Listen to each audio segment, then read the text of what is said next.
একসময় তৃণমূলের দাপটে নেতা ছিলেন, পরবর্তীতে সে মাথাভাঙ্গা থানার সিভিক ভলেন্টিয়ার এবং তার স্ত্রী মাথাভাঙ্গা 1 নম্বর ব্লকের প্রাক্তন পঞ্চায়েত সমিতির সদস্য। কাটমানি নেওয়ার অভিযোগে এক সিভিক ভলেন্টিয়ার শহীদুল মিয়াকে গ্রেপ্তার করল মাথাভাঙ্গা থানার পুলিশ। ঘটনাটি মাথাভাঙ্গা 1 ব্লকের জোরপাটকি গ্রাম পঞ্চায়েতের ভিতরে বন এলাকায়।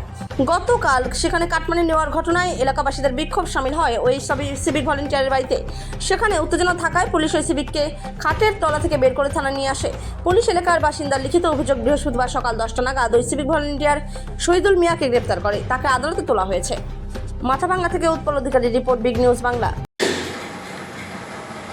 যেটা হচ্ছে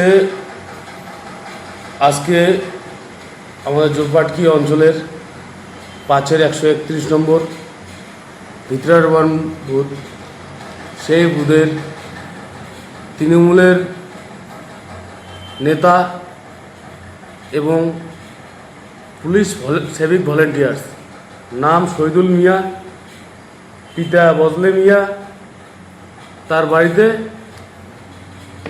তার গ্রামের এবং পাড়া প্রতিবেশী যাদের কাছ থেকে বিগত দিনে তৃণমূলের সন্ত্রাসের ভয় এবং তৃণমূলের দলের বিভিন্ন ভয় দেখিয়ে যেমন প্রধানমন্ত্রী আবাস যোজনার টাকা আত্মসাৎ করেছে, কাটমানি করেছে, ঠিক তেমনভাবেই পুলিশের ভয় দেখিয়ে বিভিন্নভাবে টাকা কাটমানি করেছে। তার টাকা ফেরতের দাবিতে আজকে মহিলারা থেকে পুরুষ থেকে ছোট বাচ্চারা ওর বাড়িতে গিয়ে ধর্নায় বসছে। যেটা আমাদের কাছে খবর আছে, পুলিশ প্রশাসন কোনোভাবে খবর পেয়ে ওনার বাড়িতে আসে এবং ওনাকে পুলিশ নিয়ে যায়।